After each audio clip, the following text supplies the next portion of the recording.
ঠিক আছে, আমাদের যেহেতু ডিসকানেক্ট হয়ে গিয়েছিল, অর্থাৎ আমার ফ্রি ভার্সন হওয়ার কারণে, তো আমি ওইখান থেকে আবার শুরু করি। হ্যাঁ, একটুখানি ছোট্ট একটা আমার আমার স্ক্রিন সবাই দেখতে পাচ্ছেন? দেখেন। জি স্যার, জি দেখা স্যার। যাচ্ছে। আচ্ছা, জি স্যার। আমি একবার ছোট্টটাই রিক্যাপ দিয়ে দিই। সেটা হচ্ছে যে আমরা যখন বাল্কে কোনো জিনিস কিনি, অর্থাৎ একটু বেশি কোয়ান্টিটিতে যখন একটা প্রোডাক্ট কিনি, তখন ইউনিট প্রোডাক্টের কস্টটা কম আসে। যেমন আমি উদাহরণ দিয়েছিলাম যে আপেল 1 কেজি কিনলে যদি 300 টাকা নেয়, যদি আপেল আমি 50 কেজি কিনি, সেক্ষেত্রে কিন্তু আমার দাম কিছুটা হলেও কম দিবে প্রতি কেজি, প্রতি দাম তখন দেখা যাচ্ছে যে 280 করে নিবে। তো এই যে সুবিধাটা আমি পাইলাম, এটাকে আমি বলতেছি ইকোনমিক্স অফ স্কেল। তো প্রোডাকশনের ক্ষেত্রে সেটা কিভাবে রিলেটেড? প্রোডাকশনের যদি আপনি আহ, কোনো ফ্যাক্টরিতে অল্প পরিমাণ কোনো জিনিস তৈরি করেন, দেখা যাবে যে পার ইউনিট, মানে প্রতি 1 পিস প্রোডাক্ট তৈরি করতে আমার কস্ট যা আসবে, যদি আমি বেশি পরিমাণ তৈরি করতে পারি, তাহলে প্রতি 1 পিস প্রোডাক্টের যে প্রাইস, অর্থাৎ ইউনিট প্রোডাক্টের সাথে কস্ট, প্রোডাকশন কস্ট, সেটা কিন্তু কম আসবে। তো এই সুবিধাটা আমি কিভাবে নিতে পারি, এটা কিন্তু একটা ফার্মের মানে একটা কোম্পানির খুবই গুরুত্বপূর্ণ একটা উদ্দেশ্য। এখন এই ক্ষেত্রে আমরা টাইপস কি বলছেন, যে ইন্টারনাল ইকোনমিক্স অফ স্কেল, যেটা আমি ফার্মের ভিতরে অর্থাৎ কোম্পানির ভিতরে অ্যাচিভ করতে পারি। একটা হচ্ছে যে আমি যখন কোনো র মেটেরিয়াল কিনবো, সেটা যদি আমি একসাথে বেশি পরিমাণ কিনতে পারি, তাহলে আমি কিছুটা ছাড় পাবো, অর্থাৎ তাতে আমার প্রোডাকশন কস্ট কম আসবে। খুব ভালো মেশিন যদি আমি ইউজ করি, তাহলে ইফিসিয়েন্সি বাড়বে। আপনারা সবাই এফিসিয়েন্সির সংজ্ঞাটা খুব ভালো করেই জানেন। এফিসিয়েন্সির সংজ্ঞা কি? যে আউটপুট বাই ইনপুট, এটা তো সবাই জানেন। এফিসিয়েন্সি হচ্ছে আউটপুট বাই ইনপুট। জি স্যার। তো যদি আমি এই অল্প টাইমে, অর্থাৎ আমি যদি এইটা আমি না দেই, না দিয়ে মানে বাংলায় যদি আমি ব্যাখ্যা করি, সেটা হচ্ছে আমি যদি অল্প সময়ে বা অল্প খরচে বা অল্প এনার্জি ব্যয়ে যদি আমি বেশি প্রোডাক্ট উৎপাদন করতে পারি, তাহলে আমার এফিসিয়েন্সি বাড়বে। যদি আমি কম প্রোডাক্ট উৎপাদন করতে পারি, তাহলে আমার এফিসিয়েন্সি কমবে। সহজ সহজ বাংলায় আমি যদি এটা বর্ণনা করি, তাহলে আমি যদি বেটার টেকনোলজি ইউজ করি বা মানে স্কিল্ড ওয়ার্ক ওয়ার্কফোর্স ইউজ করি, অর্থাৎ স্কিল্ড লেবার ইউজ করি, তাহলে আমার এফিসিয়েন্সি বাড়বে। এই ইত্যাদি উপায়ে আমি ইন্টারনালি ইকোনমিক্স অফ স্কেলের সুবিধাটা নিতে পারি। কিন্তু এক্সটার্নালি কিভাবে নিতে পারি?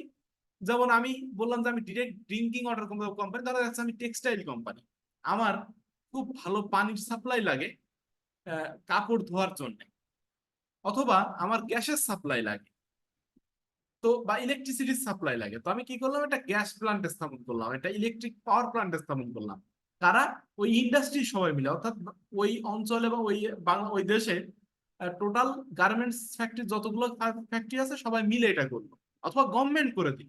তো এটারে আমি বলতেছি যে এটা হচ্ছে ফার্মের বাইরে। ফার্মের বাইরে থেকে আমি এই ইকোনমিক্স অফ স্কেলের সুবিধা নিতে পারলাম। এই জন্য এটাকে আমি বলতেছি এক্সটার্নাল ইকোনমিক্স অফ স্কেল। এখন আমি আরেকটা বিষয় বলছিলাম যে ফার্ম এবং ইন্ডাস্ট্রি। ফার্ম বলতে একটা কোম্পানি, সহজ কথায়। আর ইন্ডাস্ট্রি বলতে ওই প্রোডাক্ট উৎপাদনকারী যত কোম্পানি আছে ওই দেশের মধ্যে সবাই, অথবা সারা পৃথিবীতে যত কোম্পানি আছে তাদেরকেও বললেও ভুল হবে না। তো যেমন বললাম যে ফার্মাসিউটিক্যাল ইন্ডাস্ট্রি, কিন্তু একটা ওষুধ কোম্পানি যেমন স্কোয়ার ফার্মাসিউটিক্যাল, এটা হলো ফার্ম। আর সমগ্র বাংলাদেশের সমস্ত ফার্মাসিউটিক্যাল কোম্পানি মিলে ফার্মাসিউটিক্যাল ইন্ডাস্ট্রি। দেন আমি আসছিলাম যে impact of production, impact on production cost, অর্থাৎ কার ইম্প্যাক্ট? ইকোনমিক্স অফ স্কেলের ইম্প্যাক্ট। খুব সহজ বিষয়, যে আমি যদি ইকোনমিক্স অফ স্কেলের সুবিধা নিতে পারি, তাহলে আমার কি ইউনিট প্রোডাকশন কস্টটা কম আসবে, অর্থাৎ লোয়ার এভারেজ কস্ট। এটা মানে বোঝার জন্য কোনো রকেট সায়েন্সের প্রয়োজন নাই। দ্বিতীয় বিষয় হচ্ছে ইনক্রিজড এফিসিয়েন্সি। যদি আমি ভালো মেশিন ইউজ করতে পারি, ভালো ওয়ার্কফোর্স ইউজ করতে পারি, অল্প টাকায় বেশি, অল্প টাকা ব্যয়ে, অল্প এনার্জি ব্যয়ে বেশি প্রোডাক্ট উৎপাদন করতে পারি, তাহলে এফিসিয়েন্সি ডেফিনেটলি বাড়বে। আচ্ছা, মার্কেট কম্পিটিটিভনেস, এটা খুব কম্পিটিটিভনেস বলতে কি বোঝেন, এটা আমার একটু বলেন তো। এই যে কম্পিটিটিভনেস, এই কথাটা কেউ শুনেছেন কিনা বা বোঝেন কিনা, এটা বলুন। জি স্যার, কম্পিটিশন প্রতিযোগিতা বা প্রতিযোগিতা সম্পন্ন এরকম কিছু। হ্যাঁ, আমি কি চাই না আমি বাজারে আমার আমার প্রতিযোগী যেসব কোম্পানিগুলো আছে আমি তাদের থেকে এগিয়ে থাকতে চাই নাকি চাই না? চাই স্যার। জি স্যার, মানে আমি এর- যেন কম খরচে দিতে পারি, আচ্ছা, কম প্রাইসে এখন দিতে পারি, এগিয়ে এটা থাকবো স্যার। কিভাবে? যে তাদেরকে বলবো যে তোরা মার্কেটে এই দেখা যাচ্ছে যে আমি সিম্পল পানির বোতল দিয়ে বলতেছিলাম পানির বোতল দেখা যাচ্ছে আমি ড্রিঙ্কিং ওয়াটার তৈরি করি। তা আমি ড্রিঙ্কিং ওয়াটারের নাম হচ্ছে যে পানি ড্রিঙ্কিং ওয়াটার বা পান করুন ড্রিঙ্কিং ওয়াটার, ধরেন একটা মানে স্যাম্পল ইয়ে দিলাম। তো এই ড্রিঙ্কিং ওয়াটারের কোম্পানি আমি দিয়ে বললাম যে অন্য কোম্পানিদের আমি হচ্ছে আহ অবৈধ উপায়ে দেখা যাচ্ছে যে গুন্ডা ভাড়া করে অন্য এতে ভাঙচুর চালালাম। চালাইলে তাহলে তো আর তারা কোম্পানি চালাইতে পারবে না, তাহলে আমার কোম্পানির প্রোডাক্টই বেশি বিক্রি হবে এবং আমি যে দামে বিক্রি করবো সেই দামে বিক্রি হবে। এইভাবে কি আমরা মনোপলির মতো স্যার অনেকটা। করবো? স্যার এটা তো স্যার মনোপলি হয়ে যায় স্যার। হ্যাঁ, আমি কি এইভাবে অ্যাচিভ করবো নাকি মোনোপলি। আমি যে কম্পিটিটিভনেসটা অ্যাচিভ করবো? আপনারা বললেন যে প্রতিযোগিতায় না maintain স্যার, এটা করবো। স্যার এইভাবে না স্যার। এফিসিয়েন্সি বেড়ে যায় এইভাবে স্যার। করবো? কম দামে কম কোয়ালিটি মেনটেন করে স্যার কম্পিটিশন করা যেতে পারে স্যার। হ্যাঁ, ভালো কথা বলেছেন। দুইটা বিষয় কর মানে আমি তো এইভাবে অবৈধ উপায়ে করতে পারি না, তাহলে আমার কম্পিটিটিভ মানে আমি আর প্রতিযোগিতায় এগিয়ে থাকার খুব ভালো দুইটা উপায় আছে, যেটা খুব ওয়াইডলি স্পোকেন বা খুব ওয়েল নোন। একটা হচ্ছে যে কোয়ালিটি লিডারশিপ, যে আমি খুব ভালো কোয়ালিটির পানি দিব, যে আমার পানি খুবই বিশুদ্ধ, পানির মধ্যে মিনারেলস এর অ্যামাউন্ট এত সুন্দর যে সেটা হচ্ছে যে বডির জন্য খুব পারফেক্ট। এটা আমি কোয়ালিটি লিডারশিপ করলাম। দ্বিতীয় কি কস্ট লিডারশিপ, যে আমি প্রাইস। অন্যরা 10 টাকায় বিক্রি করে হাফ লিটার পানি, আমি সেটা 8 টাকায় বিক্রি করি। তো আমি যদি দাম কমাইতে পারি এবং যদি ভালো কোয়ালিটি দিতে পারি তাহলে স্বাভাবিক মানুষ আমারটা কিনবে। তো এইভাবে আমি আহ, এই মার্কেট কম্পিটিটিভনেসটা অ্যাচিভ করতে পারি। কিন্তু সেইখানে আমার কথা প্রশ্ন হচ্ছে যে ইকোনমিক্স অফ স্কেলের কি ভূমিকা? আমি এতক্ষণ যে আলাপ করলাম যে এই প্রোডাকশন কস্টটা কমবে, অর্থাৎ উৎপাদন খরচ কমবে, এফিসিয়েন্সি বাড়বে। এফিসিয়েন্সি যদি বাড়ে, উৎপাদন খরচ যদি কমে, তাহলে আমি কম মূল্যে যদি উৎপাদন করতে পারি তাহলে আমি বিক্রিও তো কম মূল্যে করতে পারি। জি স্যার। তাহলে আমার মার্কেটে আমি দাম কমাইতে পারবো। আর মেইনলি কস্টটা কমলেই স্যার আমরা। আচ্ছা, ইফিসিয়েন্সি যদি বাড়ে, যখন দক্ষ শ্রমিক মানে ভালো মেশিনারিজ ইউজ করব, তখন কিন্তু আমার কি হচ্ছে, আমার প্রোডাক্টের কোয়ালিটি কিন্তু অটো ইনক্রিজ করতেছে।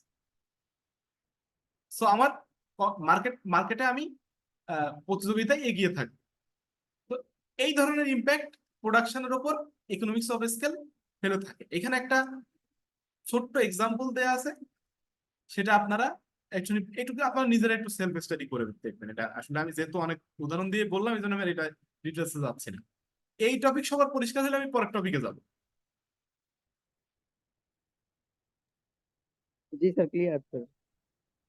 আচ্ছা, আমি জিডিপি খুব ভালোভাবে পড়াইছিলাম, তারপরে ওইখানে জাস্ট একটা জিনিস বাদ পড়ে গেছিল, সেটা হচ্ছে বাদ না আমি বলেছিলাম, তারপরেও এরকম গোছায় বলি নাই, মানে একটা নমিনাল আর একটা রিয়েল জিডিপি। জিডিপি আমি কি বলছিলাম যে একটা কান্ট্রির ইকোনমিক টেরিটরি বা বর্ডারের মধ্যে এক বছরে যতগুলো ফিনিশড গুডস বা সার্ভিস উৎপন্ন হয় তার বাজার মূল্য, সেটাকে আমরা বলতেছি জিডিপি। এবং জিডিপিতে অবশ্যই ন্যাশনাল ইনকামে আমি বারবার পড়াইছি যে ফ্যাক্টর ইনকামই কাউন্টেড হয়, নট ট্রান্সফার ইনকাম। কিন্তু রিয়েল আর নমিনাল জিডিপির পার্থক্য কি? রিয়েল জিডিপি হচ্ছে যে দুটাই হচ্ছে all goods and service produced in an economy বা ইন আ কান্ট্রি। কিন্তু পার্থক্য হচ্ছে এই রিয়েল জিডিপিটা, সরি নমিনাল জিডিপিটা হচ্ছে কারেন্ট প্রাইস, এখন যে প্রাইস আছে, উইদাউট অ্যাডজাস্টমেন্ট অফ ইনফ্লেশন বা উইদাউট অ্যাডজাস্টিং ফর ইনফ্লেশন। আচ্ছা, এই ক্ষেত্রে আর রিয়েলের ক্ষেত্রে কি, যে অ্যাডজাস্টেড ফর ইনফ্লেশন, অর্থাৎ ইনফ্লেশনটা আমি কাউন্ট করবো না, ইনফ্লেশনটা বাদ দিয়ে ওর বেজ ইয়ারে যে প্রাইস ছিল সেটার আমি কাউন্ট করবো, বা এই ইনফ্লেশনটা আমি অ্যাডজাস্ট করবো। কেননা দেখা যাচ্ছে আমি আপনাদের খুব ভালো করে উদাহরণ দিয়েছিলাম যে ধরেন আমার দেশে গত বছর 100টা গাড়ি উৎপন্ন হয়েছে, গাড়ির দাম ছিল ধরেন 100 টাকা করে, তাহলে আমার ইয়ে হচ্ছে 10,000 টাকা টোটাল জিডিপি। আমার মানে এক্ষেত্রে জিডিপি হচ্ছে 10,000 টাকা। কিন্তু এই বছর আমার 100 পিস গাড়ি উৎপন্ন হলো, কিন্তু গাড়ির দাম হয়ে গেল 120 টাকা করে, তাহলে তো আমি বলতেছি যে আমার 12,000 টাকা জিডিপি। আলটিমেটলি কি আমার এই কোয়ান্টিটি বাড়ছে? বাড়ে নাই কিন্তু। সক্ষমতা বাড়ছে? বাড়ে নাই কিন্তু। তো এই জিডিপি কিন্তু কখনোই, আমি এই বিষয়টা পড়ানোর উদ্দেশ্য এটা দেখেন, জিডিপি কিন্তু কখনোই ফাইনাল ইকোনমিক হেলথের আউট মানে আপনার ইন্ডিকেটর হতে পারে না। কেননা এখানে তো কিন্তু ইনফ্লেশন ইনভলভ। আপনি যদি নমিনাল জিডিপি হিসাব করেন, আপনি যদি ইনফ্লেশনটারে কাউন্ট না করেন, মানে ইনফ্লেশনটার জন্য যদি অ্যাডজাস্ট না করেন, তাহলে এই যে এই উদাহরণের মতো হবে। তো উন্নতির গল্পের ক্ষেত্রে এটা অনেক সময় পলিটিক্যাল অনেক পার্টির ক্ষেত্রে দেখে থাকবেন যে অনেকে এই ধরনের গল্প করে থাকে, যে বিভিন্ন দেশে দেখবেন যে বলবো যে আমরা জিডিপি এত বাড়তেছে, সো সো আমরা উই আর বিং ডেভেলপ, আমাদের দেশটারে আমরা ডেভেলপ করা হচ্ছে। তো আসলে এই ডেভেলপমেন্ট কিন্তু শুধুমাত্র কাগজে কলমে। তো সেক্ষেত্রে আমাদের কি করতে হয়, যে রিয়েল জিডিপি হিসাব করতে হয়, যাতে আমরা ইনফ্লেশনের ইফেক্টটারে ইগনোর করতে পারি। তো এইটাই হচ্ছে মেইন ফান্ডামেন্টাল ডিফারেন্স, যে একটা হচ্ছে যে অর্থাৎ একটা হচ্ছে যে কারেন্ট ইয়ারে যে প্রাইস আছে সেটার আমি কনসিডার করে যে জিডিপি পাই, সেটা হচ্ছে যে আমি নমিনাল জিডিপি। আর ইনফ্লেশন অ্যাডজাস্ট করে যেটা পাই সেটা হচ্ছে রিয়েল জিডিপি। তো জিডিপি দেখেই শুধুমাত্র একটা দেশের ইকোনমির অবস্থা কেমন এটা কিন্তু কখনোই আপনি জাজ করতে পারবেন না। কেন জাজ করতে পারবেন না? কারণ এখানে ইনফ্লেশন ইনভলভ, এখানে আরো বেশ কিছু ফ্যাক্টর ইনভলভ, যে বিষয়গুলো আসলে অনেক সময় দেখা যাচ্ছে বড় প্রজেক্ট হাতে নিলে বা আপনার যখন মানে রানিং থাকে, কোনো প্রজেক্ট রানিং থাকে, তখন সেখানে কিন্তু কর্মসংস্থান হয়। শুধু টেম্পোরারি কর্মসংস্থান দিয়ে আপনার দেখা যায় যে জিডিপিটা অনেক বেশি বলে মনে হয়, কিন্তু ইন দ্য লং রান যখন আহ, এই জিনিসটা যখন আহ, এই যে পিক আওয়ারটা যখন মানে কম মানে নেমে যায়, পিক আওয়ারটা যখন স্তীমিত হয়ে যায়, তখন কিন্তু ওই ইফেক্টটা তখন ধরা পড়ে যে আমি তো আসলেই যতটা আগে জিডিপির গ্রোথ ছিল সেই গ্রোথটা তো আর হচ্ছে না। তো এই জন্য জিডিপি একটা দেশের ইকোনমিক হেলথের ফাইনাল ইন্ডিকেটর নয়। আচ্ছা, এর পরবর্তীতে আসি, রিয়েল জিডিপি এবং নমিনাল জিডিপির পার্থক্যটা শুনে আপনাদের দেখাই। খুব একটা হচ্ছে কারেন্ট প্রাইসে টোটাল একটা দেশের মধ্যে যে দ্রব্য বা সেবা উৎপন্ন হয় তার আর্থিক পরিমাণ, এটা কারেন্ট প্রাইসে, সেটা হচ্ছে নমিনাল। রিয়েলটা হচ্ছে কনস্ট্যান্ট প্রাইস, অর্থাৎ বেস ইয়ার, এই ইনফ্লেশন অ্যাডজাস্ট করে। আচ্ছা, এই ইফেক্ট অফ ইনফ্লেশন এটা তো আমি বলছি অলরেডি। আচ্ছা, প্রাইস লেভেল কনসিডারেশন, তো এটা আমি অলরেডি বলে দিচ্ছি যে আপনার কারেন্ট প্রাইসে, আর এটা হচ্ছে যে ইনফ্লেশন রিমুভ করে। আচ্ছা, এইটা কি কি জন্য ব্যবহার হয়? সেটা হচ্ছে যে comparing the size of an economy in an given year, মানে ইকোনমিক সাইজটা যদি আমি আরেকটা দেশের সাথে কম্পেয়ার করতে চাই বা গত বছরের সাথে কম্পেয়ার করতে চাই, সরি গত বছর না, তাই অন্য কান্ট্রির সাথে যদি কম্পেয়ার করতে চাই, তাহলে আমি কি ইউজ করব? নমিনাল জিডিপি ইউজ করবো। মানে এই বছরে আমার জিডিপি ভ্যালু কত, আর এই বছরে দেখা যাচ্ছে যে শ্রীলঙ্কার জিডিপির ভ্যালু ভ্যালু কত, বা দেখা যাচ্ছে যে অস্ট্রেলিয়ার জিডিপির ভ্যালু কত, সেটা যদি আমি কম্পেয়ার করতে চাই দুইটা দেশের মধ্যে একটা নির্দিষ্ট বছরে, তাহলে আমি ইউজ করব নমিনাল। আর রিয়েলটা কখন ইউজ করব? যে আমার ইকোনমির গ্রোথ কতটুকু হইলো কয়েক বছরের মধ্যে, অর্থাৎ গত বছর আমার ইকোনমি কত ছিল আর এই বছর আমার জিডিপি কত হইলো, এইটা যদি আমি কম্পেয়ার করতে চাই একটা দেশের দুইটা টাইম পিরিয়ডে, তাহলে আমি কোনটা ইউজ করবো? Real GDP. কেননা আমি তো আগেই দেখাইছি যে গাড়ি উৎপাদন হয়নি কিন্তু দাম বেড়ে গেছে, গাড়ি উৎপাদন বাড়েনি, হয়নি না, বাড়েনি, কিন্তু দাম বেড়ে গেছে, সো আমার মনে হচ্ছে জিডিপি অনেক বেড়ে গেছে। তো এই ক্ষেত্রে কি করতে হবে? আমার ইনফ্লেশনটা বাদ দিয়ে রিয়েলটারে নিয়ে কনসিডার করতে হবে যে আসলে আমার সক্ষমতা কত বল, মানে অ্যাকচুয়াল প্রোডাকশন কত বল। এই পয়েন্টটা কিন্তু গুরুত্বপূর্ণ, এটা পরিষ্কার কিনা বলেন? জি স্যার। আচ্ছা, ফ্লাকচুয়েশন মানে ওঠানামা কেমন কেমন হয়? স্বাভাবিক নমিনাল ওঠানামা করবে, আর এইটা হচ্ছে কম বেশি কম ওঠানামা করবে, কারণ ইনফ্লেশন অ্যাডজাস্টেড থাকে। খুবই ফান্ডামেন্টাল জিনিসগুলো এক্সট্রা আলোচনা করলাম। আচ্ছা, গ্রোথ মেজারমেন্ট অলরেডি আলোচনা করে দিছি, অলরেডি আলোচনা করে দিছি। আচ্ছা, তো এই এই বিষয়টা আপনারা একটু আরেকবার একটু পড়বেন, তাহলে জিনিসটা আর একটু ক্লিয়ার হবে আপনার কাছে। এক্সাম্পল দেয়া আছে, এক্সাম্পলটা আমি অলওয়েজ সেলফ স্টাডি দিচ্ছি। নমিনাল কি আর রিয়েল কি এটা নিয়ে বহুত ক্লাসেও আলোচনা করছি, এই জন্য আমি ডিটেলসে গেলাম না। আচ্ছা, কি কি ফ্যাক্টর ইকোনমি একটা দেশের জিডিপি ইনক্রিজ বা ডিক্রিজের জন্য দায়ী, এই বিষয়টা কিন্তু গুরুত্বপূর্ণ। দেখেন, একটা বিষয় হচ্ছে কনজিউমার স্পেন্ডিং, মানুষ যদি বেশি খরচ করা শুরু করে, এই বিষয়ে এই কি কি ফ্যাক্টর একটা দেশের জিডিপি কম বা বাড়ার জন্য দায়ী। আপনারা যদি কেউ এর মধ্যে যদি অর্থমন্ত্রী হন, অথবা যদি কেউ শিল্পমন্ত্রী হয়ে যান, হতেও পারেন একটা সময় যে, তো যদি হয়ে যান তখন কিন্তু আপনাদের এই জিনিসটা কাজে লাগবে। শুধু শিল্পমন্ত্রী বলেন, আপনি যদি একটা ফ্যাক্টরি, অ্যাটলিস্ট শিল্পমন্ত্রী না হন, একটা ফ্যাক্টরির তো আপনারা জিএম পর্যায়ে পর্যন্ত যাবেনই সবাই, আশা করি।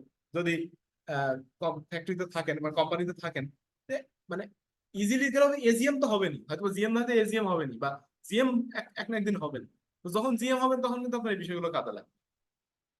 তো একটা বিষয় হচ্ছে, মানুষ যদি খুব বেশি খরচ করা শুরু করে দেয় তখন কি হবে? তখন কিন্তু মানুষের ওই ডিমান্ড বাড়বে। তো ডিমান্ড, এক্সেস ডিমান্ড পূরণ করার জন্য নতুন নতুন ফ্যাক্টরি গড়ে উঠবে, নতুন নতুন ব্যবসা প্রতিষ্ঠান গড়ে উঠবে, তখন কিন্তু আপনার জিডিপি বাড়বে। কিন্তু কনজিউমার যদি স্পেন্ড করা কমায় দেয়, উল্টা ঘটনা ঘটবে। এরপর হচ্ছে ইনভেস্টমেন্ট। ধরুন আমি বিজনেসের মালিক যারা, বা আমার কাছে যে টাকা পয়সা আছে, দেখা যাচ্ছে আমি ব্যবসা করে কিছু লাভ করলাম, সে লাভটা আমি নিজে যদি খেয়ে ফেলবো নাকি আবার রিইনভেস্ট করবো। যদি আবার ইনভেস্ট করি তখন সেখানে কর্মসংস্থান বাড়বে। একইভাবে ইকোনমিক সাইজ বাড়বে, যখন তখন ডিমান্ড বাড়বে, তখন সেই ডিমান্ডের এগেনস্টে তখন আবার নতুন ইনভেস্টমেন্ট আসবে। সো সেই ক্ষেত্রে আপনার জিডিপি পাবো। আর যদি আমি ইনভেস্ট না করি, সেটা খেয়ে ফেলি, অথবা যদি সেটা অন্য কাজে ব্যয় করি, রিইনভেস্ট না করি, তখন, অথবা যদি ইনভেস্টমেন্ট কমে যায়, এক কথায় ওভারঅল কথা হচ্ছে ইনভেস্টমেন্ট বাড়লে জিডিপি বাড়বে, ইনভেস্টমেন্ট কমলে জিডিপি কম বেশি কমবে।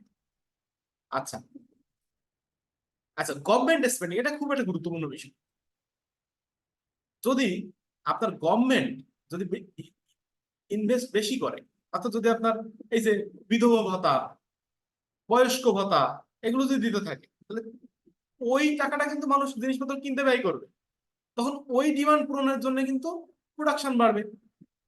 আচ্ছা, ইনফ্রাস্ট্রাকচার খুব গুরুত্বপূর্ণ। আমাদের দেশে খুব দেখা যায় যে আমরা তো পদ্মা সেতু বানালাম, আমরা আহ, এই কি বলে আহ, মেট্রো রেল বানালাম, কথার কথা। তো এই ধরনের প্রজেক্ট, বড় প্রজেক্ট যদি আমি হাতে নিই, গভর্নমেন্ট স্পেন্ডিং যদি আমি এই যে ইনফ্রাস্ট্রাকচারের উপর দেই, তখন কিন্তু ওই ওই প্রজেক্টের কারণে কিন্তু আপনার এই ইয়ে বেড়ে যায়, জিডিপি বেড়ে যায়। কিন্তু সেটা সব ক্ষেত্রে সত্য না। মানে যেটা বললাম যে, ধরেন প্রজেক্ট যখন নিলেন, তখন যে হারে বাড়তেছে, প্রজেক্ট শেষ হয়ে গেল, সেই প্রজেক্ট দ্বারা যদি সে না করতে পারেন, বা ওই প্রজেক্টের দ্বারা যে আপনার যে ফোরকাস্ট করছিলেন যে হ্যাঁ এই প্রজেক্টটা শেষ হলে আমার এই পরিমাণ, ওই যে তোমারই কথা দিতে ক্লাস করতেছি, তাই আর ঘুম দেয় না এই যে। সোহান মাইক অফ কর, মিউট কর। আর- আচ্ছা, তো সেই পরিমাণ যদি আপনার ইকোনমিতে রিটার্ন না আসে, তখন কিন্তু আবার এটা বুমেরাং হবে।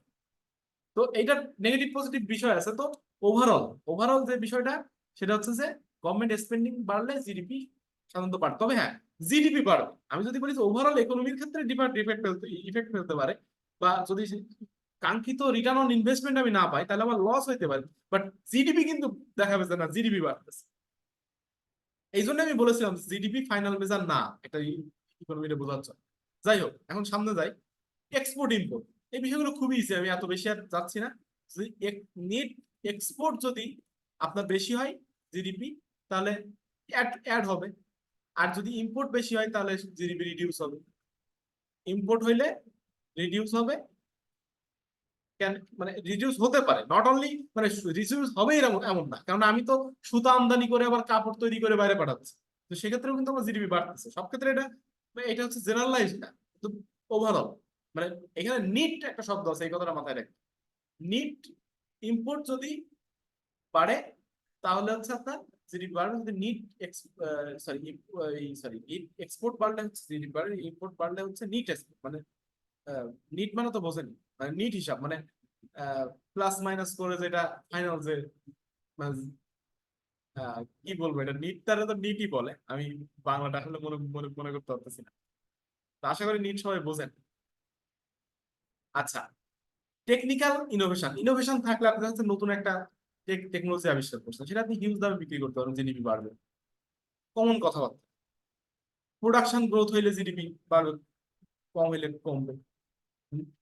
ন্যাচারাল যদি খুব বড় ঝড় আসে, আহ, ভূমিকম্প হয়, তখন প্রোডাকশন ফ্যাসিলিটি ফ্যাক্টরি যদি বন্ধ রাখতে হয় তখন, বা শ্রমিক আন্দোলন করে, বাংলাদেশে খুব দেখা যায় শ্রমিক আন্দোলন করছে কয়েক মাস বন্ধ, অর্ডার ক্যান্সেল গার্মেন্টস এর, তাহলে কি জিডিপি কমে গেল। ইনফ্লেশনের একটা প্রভাব আছে, এটা আমি খুব ভালো করেই, আপনি পার্চেসিং পাওয়ার, ইনফ্লেশন বলে পার্চেসিং পাওয়ার কমে, পার্চেসিং পাওয়ার কমলে তখন মানুষের মানে ডিমান্ড যখন কমে আসবে তখন কিন্তু আলটিমেটলি প্রোডাকশনও কমবে। মানিটারি পলিসি যেটা সেন্ট্রাল ব্যাংক নেয়, সো মানিটারি পলিসিতে যদি আপনার রে- দুইটা বিষয়, যেটা হচ্ছে যে যদি আপনার নীতি সুধার, নীতি সুধার বলতে হচ্ছে মানে বাংলাদেশ ব্যাংক অন্যান্য ব্যাংকে যে সুদে ঋণ দেয়, অর্থাৎ এক কথায় যদি বলি ঋণ নিতে যদি আপনার সুদ বেড়ে যায় তাহলে আপনি ইনভেস্ট কিন্তু করবেন না, আপনি ব্যবসা করার জন্য তখন কিন্তু আর ঋণ নিতে চাইবেন না। আবার যদি কমে যায় তখন কিন্তু আপনি ব্যবসা করার জন্য বেশি ঋণ নিবেন, বেশি ইনভেস্ট করবেন, বললে তখন কর্মসংস্থান বাড়বে, তখন ওই একইভাবে ডিমান্ড বাড়বে, বাড়লে তখন জিডিপি বাড়বে। আবার যদি আপনি ঋণের হার মানে সুদের হার যদি বেড়ে যায়, তো সেক্ষেত্রে আপনি কম ঋণ নিবেন, মানুষ কম বিজনেস করতে চাইবে, ইনভেস্টমেন্ট কম হবে, তো সেক্ষেত্রে আপনার অর্থাৎ এক কথায় আমি এটা বলে বলে বোঝাচ্ছি যে মানিটারি পলিসির একটা বিগ ইনফ্লুয়েন্স জিডিপি গ্রোথের সাথে রয়েছে। যে ফিসক্যাল পলিসি, মানিটারি পলিসি যখন পড়াইছিলাম এই বিষয়গুলো আপনারা রিলেট করতে পারবেন। দেখেন, জিডিপি স্টাডি করাটা কেন গুরুত্বপূর্ণ, এটা ইকোনমিক গ্রোথের একটা ইন্ডিকেটর। সো ইকোনমিটা গ্রো করতেছে, মানে গত বছরের চাইতে এই বছর বাড়লো না কমলো সেটা আমার দেখার জন্য জিডিপি দরকার হয়। আচ্ছা, লিভিং স্ট্যান্ডার্ড, মানুষ কিভাবে, মানুষের কনজিউমার মানে পার্চেসিং পাওয়ার কেমন, তাদের লিভিং স্ট্যান্ডার্ড মানে জীবন মান কেমন, সেটাও কিন্তু আমি জিডিপি দিয়ে বুঝতে পারি।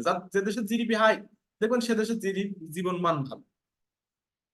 গভর্নমেন্টের পলিসি কেমন, গভর্নমেন্ট ট্যাক্স কেমন করে, কেমন স্পেন্ড করে নাগরিকদের উপর, কেমন ইনফ্রাস্ট্রাকচার ইনভেস্ট করে, এই বিষয়টা বোঝা যায়। ইনভেস্টমেন্ট একটা দেশের মধ্যে কেমন হয়, ব্যবসার পরিবেশ কতটা সুন্দর আছে, এটা জিডিপি দেখলে মোটামুটি বোঝা যায়। আচ্ছা, এই বিষয়গুলো আমি একটু অনলাইনে দেখাবো না কয়েকটা দেশের উদাহরণ দিয়ে। তো তারপর ইন্টারন্যাশনাল কম্পারিজন, একটা দেশ আরেকটা দেশের চাইতে কতটুকু আহ, মানে আপনার পার ক্যাপিটা জিডিপি দিয়ে বা বোঝা যায় যে একটা মানুষ, একটা দেশের সাথে আরেকটা দেশ কতটুকু উন্নত হচ্ছে, তাদের গ্রোথ একটা দেশের চাইতে আরেকটা দেশের কতটুকু কম বেশি হচ্ছে। এই বিষয়টা কিন্তু একটা গুরুত্বপূর্ণ বিষয়। তো এই বিষয়গুলো জেনারেল কথাবার্তা বললে আমি আর ডিটেলস গেলাম না।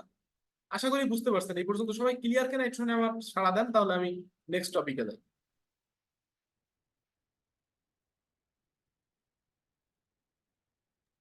জি জি sir, sir, clear clear. Sir. যদি ক্লিয়ার হয় তাহলে এটা এবার হচ্ছে আমি একটু এটা সুইচ করে আমি হচ্ছে অনলাইনে যাই।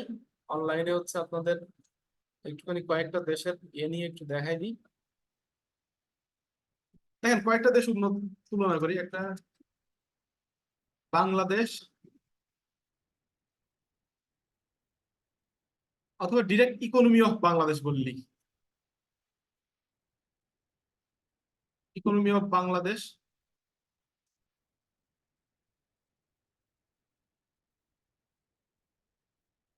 ইকোনমি অফ ধরেন নেপাল, অফ ধরেন, জার্মানি স্যার। Good, Germany. ইউরোপের সবচেয়ে বড় economy Germany. Economy of Japan, of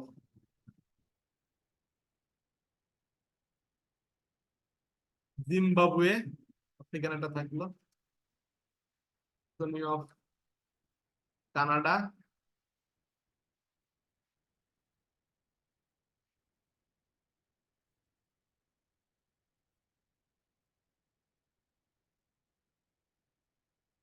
Sri Lanka, খুব of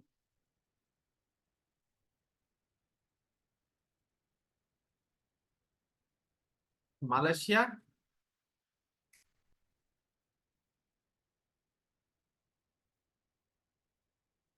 রাশিয়া।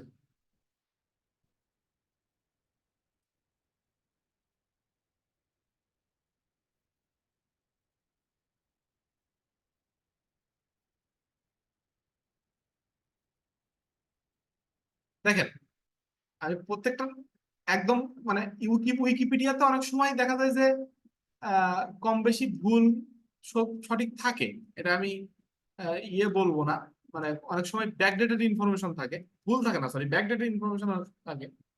কিন্তু আপনার এইটা দিয়ে আমি জাস্ট মানে সংক্ষেপে দেখানোর জন্য এই জায়গাটা খুব গুরুত্ব, মানে খুব ইজি একটা জায়গা, এই জন্য দেখো, দেখেন বাংলাদেশের জিডিপি দেখি, দেখেন জিডিপি হচ্ছে একটা, দেখবেন যে নমিনাল, নমিনাল, আরেকটা আছে হচ্ছে পিপিপি।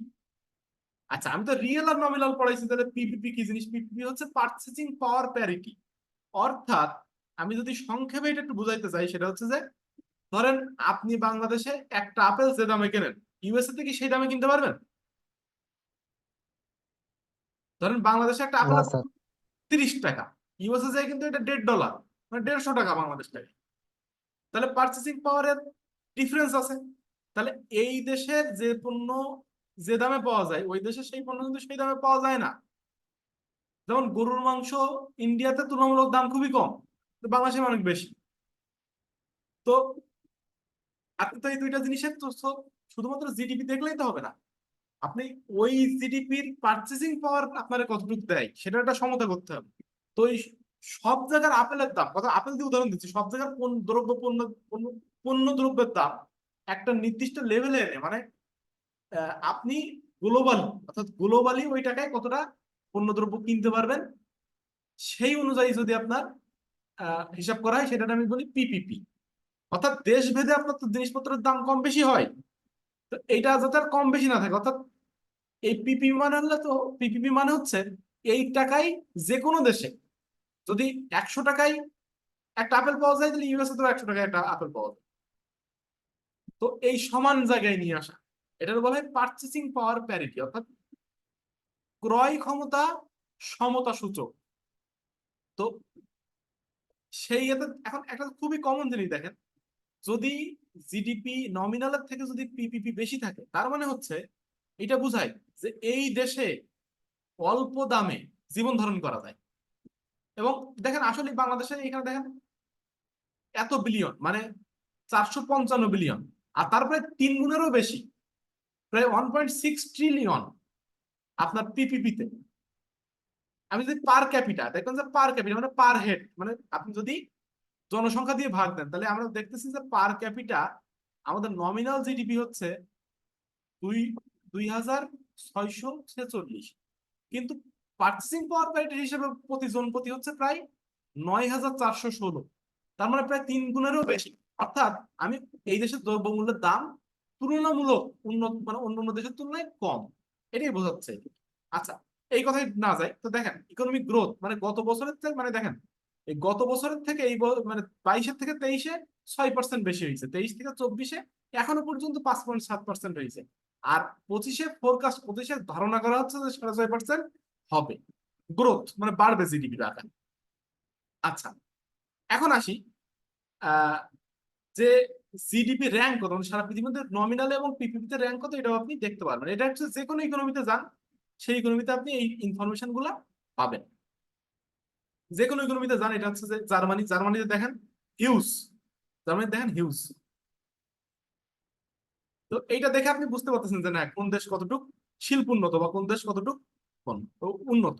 এখন দেখেন এই যে পপুলেশন, সরি সরি পপুলেশন দিয়ে ভাগ করলে হচ্ছে যে পার ক্যাপিটা পান। আচ্ছা, এইখানে আপনি আরো অনেক ইনফরমেশন পাবেন, যে ইনফ্লেশন কত আছে, দেখেন এই যে inflation, CPI, consumer price index, আমি তো আপনাদের পড়াইছি এটা। তো এইখানে এটা কোন দেশ? এটা হচ্ছে জাপান, জাপানের ইনফ্লেশন 3%, বাংলাদেশের কত দেখেন তো? প্রায় 11%। আচ্ছা, আমি যদি একটু জিম্বাবুয়েতে যাই, জিম্বাবুয়েটা দেখানো দরকার। জিম্বাবুয়ে, জিম্বাবুয়ের ইনফ্লেশনটা দেখেন তো কত?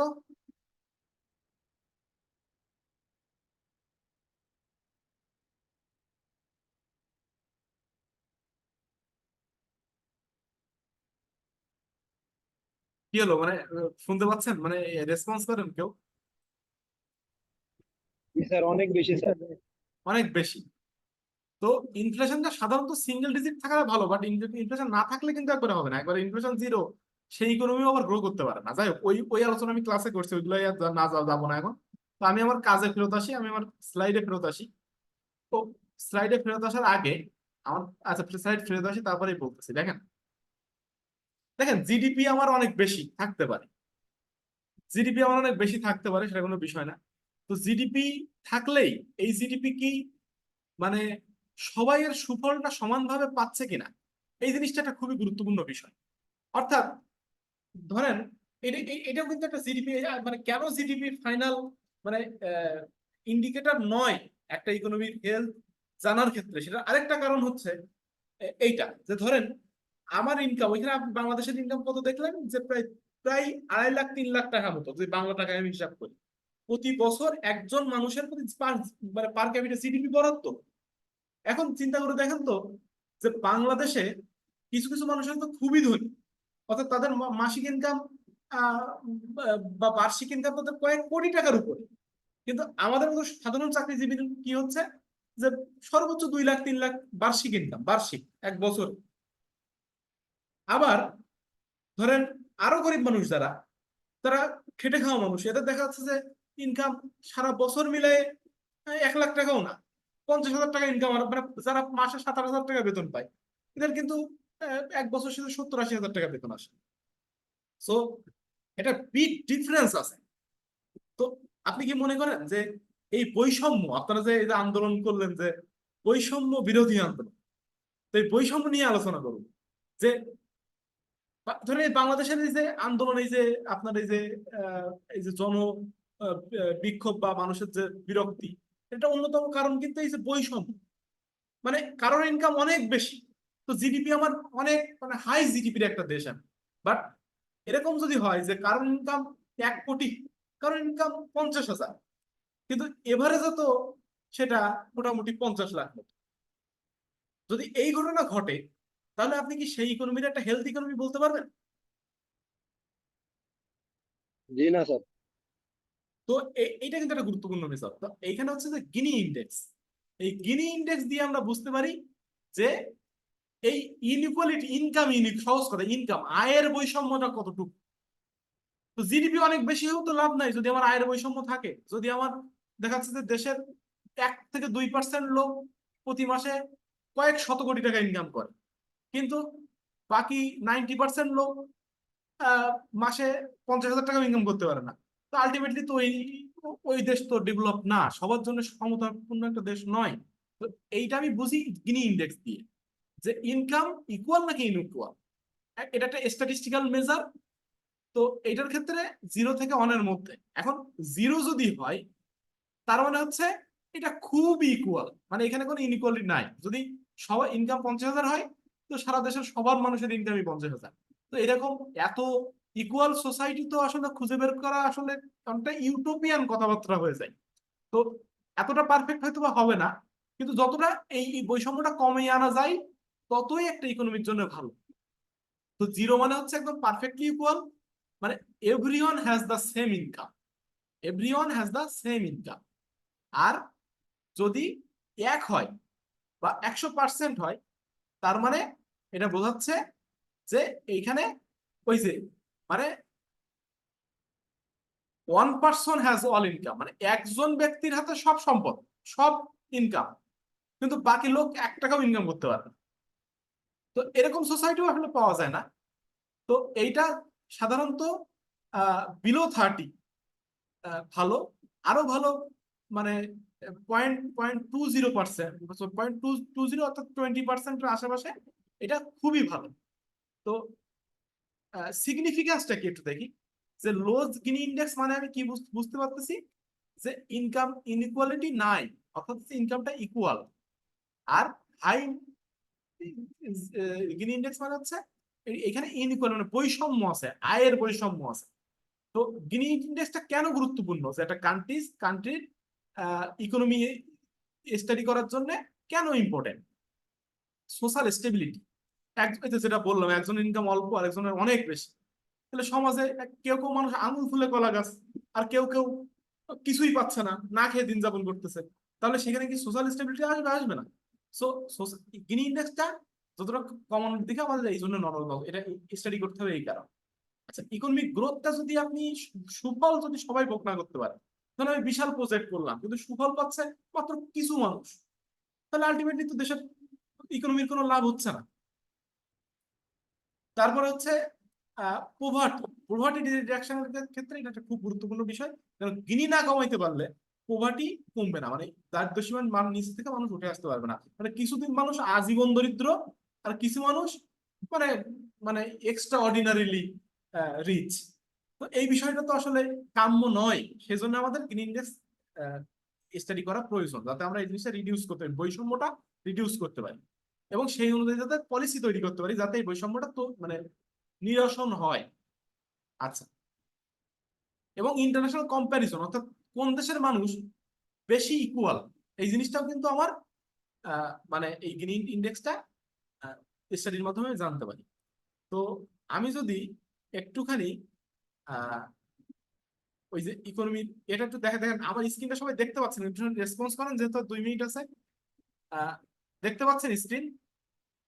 স্যার গিনি ইন্ডেক্স ক্যালকুলেট করার কোনো কি স্যার ম্যাথমেটিক্যাল টার্ম আছে স্যার? হ্যাঁ, ম্যাথমেটিক্যাল টার্ম আছে, বিশাল টার্ম আছে, কিন্তু আমি ওইটা করাবো না খুব বেশি। যদি আপনি দেখতে চান আমি আপনারা প্রোভাইড করতে পারি, বা আপনি যদি শিখতে চান দেখা দিতে পারি, বাট আমাদের আসলে ফান্ডামেন্টাল অফ ইকোনমিক্স এর জন্য এতটা গুরুত্বপূর্ণ না, মানে এত ডিপ দরকার নাই। এখন দেখেন আমি যেটা দেখাতে যাচ্ছিলাম, বাংলাদেশের ক্ষেত্রে দেখেন জিডিপি, দেখেন জিডিপি পার ক্যাপিটা কিন্তু মানে প্রায় মানে প্রায় 3 লাখ টাকার মতো, কিন্তু দেখেন গিনি ইন্ডেক্সটা দেখেন, গিনিটা কই এখানে থাকার কথা,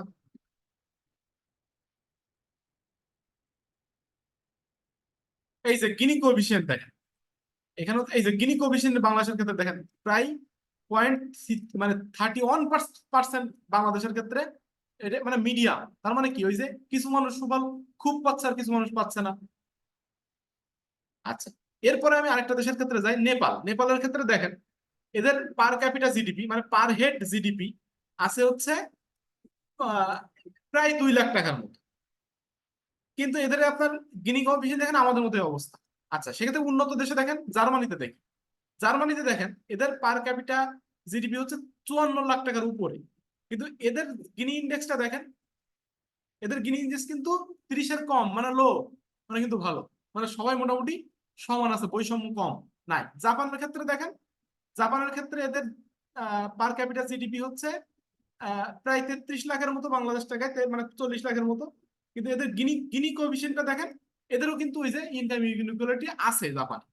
আবার জিম্বাবুয়েতে দেখেন এদের তো মানে গিনি কোএফিসিয়েন্ট মানে অনেক বেশি, মানে এদের মানে কেউ বিশাল ধনী আর কেউ না খেয়ে। আপনি যদি কানাডার দিকে দেখেন গিনি কোএফিসিয়েন্ট দেখেন 0.28, মানে বিলো 30, মানে এরা ইকুয়াল জীবনযাপন করে। তারপরে আপনি শ্রীলঙ্কায় দেখেন, শ্রীলঙ্কায়ও কিন্তু আপনার